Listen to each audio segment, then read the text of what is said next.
welcome to my show. In this episode, we look back at some of the highlights of 2024. I had some amazing guests. It was great taking the Sui-Lings show on the road when I went to the Victoria and Stuart conference in London. Here's me talking to Irina. Good afternoon, everybody. Good afternoon. Right, I'd like to introduce you, Raina, to the Sui-Lings show. Got some questions for you. How long has the Victoria and Stuart project been running for? It's been 2 years, and I have to say, I saw the toolkit as it will be revealed and going live in just an hour and a half. I saw it 2 days ago, and I cried. Because I thought, it's only been 2 years, look at all of you and all the work we've done in just 2 years, it's amazing. But having said that, there was a whole, probably 20 years of building up and working together towards knowing this is needed. Another one, Raina. What has been a highlight of managing the project and the group? Do you know what? This is the highlight. But the real, and also your group, the all together group, particularly the group of people who came. We did a lot of it on Zoom, right? Lots of it was online, but this, some of you came to London every couple of weeks to work together for a whole day. Gosh, there was laughter, there was tears, there was dancing, there was hats, and there was a toolkit at the end of it. I've never done proper, really co-production like that before, and it's changed it's changed the way we work forever. I think everybody involved in here will never do work things the same way again. Thank you, Sui-Ling. No, that's amazing, and you guys. It was great catching up with my old friends, Math Potts, especially talking about big pants. Right, I'd like to welcome to the show, Matt Potts. Hello. Hello, Matt. How are you? I'm all right. It's lovely to see you again. Every time I see you, you're always the most enthusiastic person in the whole room. Oh, thank you. When you do something for someone else, it gives you an amazing sense of purpose. So I would say to anybody lonely, go and do something for somebody else. Come out of your own problems. Think about somebody else. Yeah. It'll feel good and you'll connect with someone. Does that make sense? I'm good at talking to people, Matt. So when I see someone, I just talk to them and at ease, really. I've noticed this about you. When I've been in big rooms, you're always talking to everybody. Yeah, to be fair, we can't really shut you up, can we? We can't. That's true. He knows me too well. What's going on with the big pants, Matt? Well, yes, I do have very big pants. I have a lot of very big pants. I have purple ones, red ones, yellow ones, and what I like to do is I like to dance in the street in them, and so do other people, or when we come to events. And what it does is it's a light-hearted way to engage people in a conversation of what do they do when their life is pants.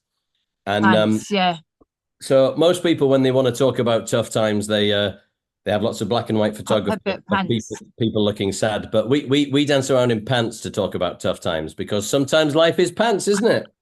Yeah, I've danced around in pants, yeah.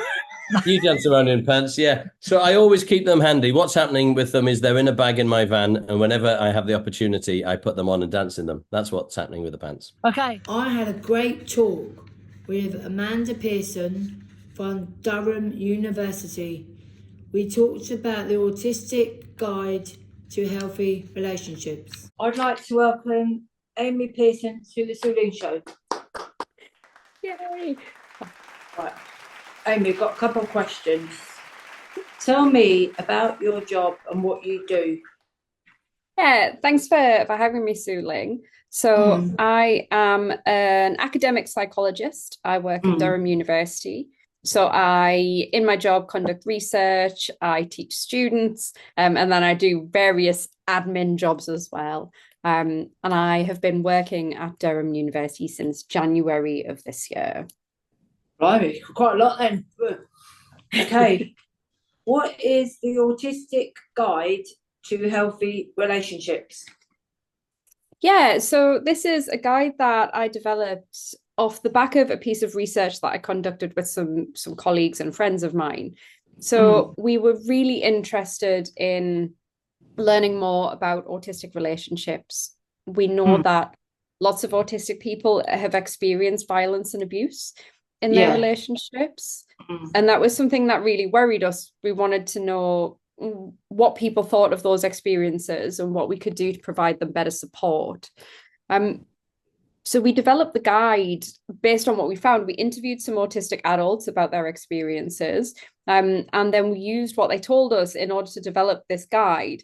So it takes what the participants said and it gives advice to other autistic people about how to stay safe in relationships and the kinds of things to look for that might help you to recognize when a relationship is healthy or when it's unhealthy and unsafe. Yeah. Okay.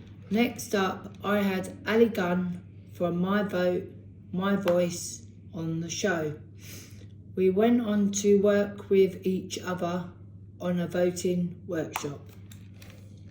Welcome to my show, Ali. What do you do, Ali? So I work at United Response, which is a charity and a social care provider, and we deliver services across England and Wales. And I work as the head of public affairs, policy and communications. So I look after the team that communicate about the impact of our work and work with politicians and work with our staff teams as well. Right. Tell me about the My Vote, My Voice and how it came about. So My Vote, My Voice is a national campaign that's aiming to get as many people who have a learning disability or are autistic registered to vote and then voting in the general election. And we launched the campaign last year. We launched it in Parliament with an event and it came about because United Response, Dimensions, MenCap, and lots of other organisations like McIntyre and all the people who signed up to our campaign have been doing lots of real work around voting before, but we've all been doing it in our own little ways. And I thought, rather than us all working individually, wouldn't it be so much more powerful if we all joined forces to create a campaign and a movement together? So that's how it came about. I voted in my local election with Paul. And you came with me, didn't you? Yeah. And before I decided, didn't know what to do. So we sat down and looked at all the other parties, was it? And then we went up to the polling station where I live at Crown Hill. And I came in with an ID with, those bus passes that we have. Yeah. I had one of them. And I went to see the lady and said, I'm here to vote. So I showed my ID, this bus pass. And she said, you have to be over 60.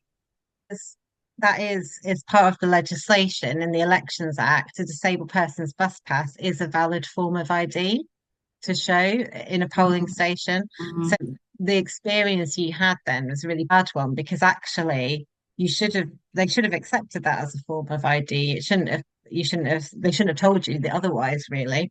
And they did said you can go, but then when I went to do the voting, there was no pictures or anything. So just like names, and then you have to put a cross. Then I did it, and the man said to me, oh, you can't fold it like that. They have to unfold it, you see. So they weren't very helpful at all, really, because they didn't have any pictures of the people that we were going to vote for, you see. So I think there's lots of things like that would make it much easier for people to vote, and it would help people when they get into the polling station feel much more confident and comfortable to vote in the way that they want, because not everyone would want to have someone with them to choose. But I believe that the government should be doing all that they can to make voting as easy as possible for people. Yeah. After talking to Ali Gunn about my bad voting experience, I ended up on Anglia News. This was very exciting. I took the show back on the road in the autumn to Warrington. First up, I spoke to the amazing garden gang.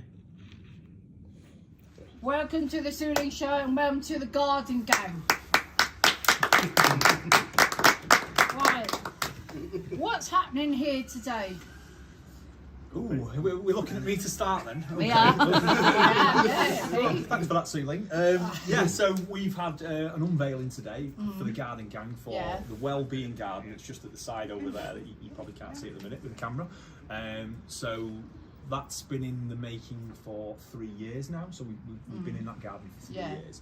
And we decided that we wanted to name it, give it an identity, because the volunteers from the garden gang have really put their heart and soul into everything around here, but that in particular. And I think it was really important to have an identity because Sarah christened it quite a while back as our happy place. So we decided to, thanks to Claire Kennedy at Central, to put a sign together, and we incorporated some artwork with William, who unfortunately has had to leave, but he'll be back later for Fit to Tackle, don't worry. So we incorporated his artwork alongside some text that had bee colours, because the plants that the guys have introduced down there really attract a lot of wildlife and nature. And we had to thank a few people as well. So Dave, who you met earlier on. Yeah, Dave, really nice chap. So we put the co-op on the logo, and the old school who hosts this for us, and obviously McIntyre as well has helped fund it all. So yeah, we just wanted it to have an identity, just a celebration of people that have supported us. So that's what we've done, and that's why we're here. Isn't that right, guys? Yeah. Oh, thanks, Pete. Right, what does being in the garden gang mean to you? You answer that. Come on, Darren. 'Cause you're a local resident, Darren. Darren lives just down the road on Dalton Bank there. Oh, okay. What does it mean to you, Darren? Because you live around here, don't you? Yeah. It gets me out. In the gardens and all. I think it helps with your health as well, doesn't Does it help with your health? Yeah. Well, I can interrupt you there and say I saw him walking from Sainsbury's with the plant about this big. Really? Yeah, you got there, going across the road, walking home with a plant. You've got there, Darren. We work their muscles. Yeah. And what about friendships? You developed a lot of friendships. You met a few people you didn't know before, haven't you? Oh, that's good, isn't it? And for us, me and Lewis, this place means everything to us because we would be isolated at home if we didn't have the garden.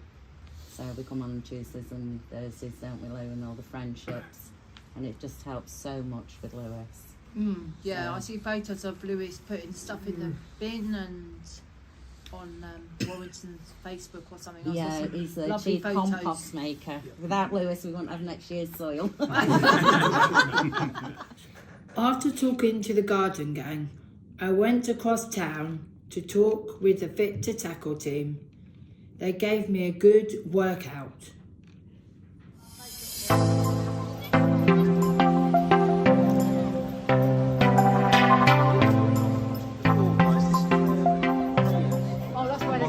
Tell me a bit about Fit to Tackle, Pete. I think that's the reason why we're both here for this question.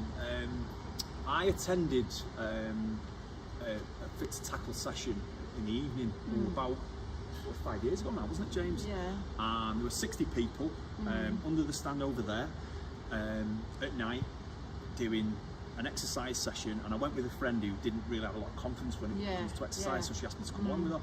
Loved it, thought it was fantastic, and I meet with James quite regularly because we collaborate a lot between McIntyre and the Wolves Foundation, and we spoke about maybe setting up a more inclusive Fit to Tackle because the numbers were huge, it was quite rowdy, quite noisy at night, and it's not suitable for everybody.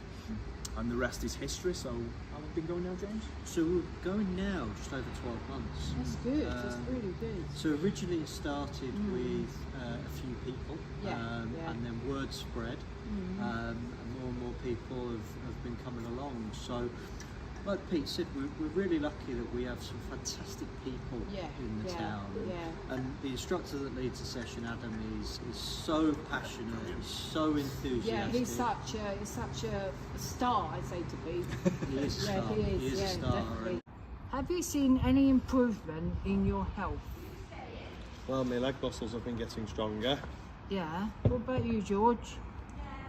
I have. I've heard you've lost a lot of weight. Yeah, we have. How much have you lost altogether? 7. Wow. Have you got some new clothes for yourself? I don't know, the one in the wardrobe. Oh, you have to get a new set of clothes for your wardrobe now. Yeah. Since you lost all that weight. I know. Okay. What is your top keep fit tip? What could it be to tell people about your top keep fit tip? Well, my tip would be to bring in spinach with you to boost your strength, just like Popeye. Yes, Popeye spinach. Yes, yes. Well, there you go.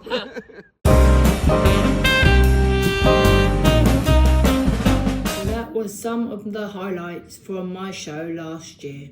I can't wait to meet many more guests in 2025.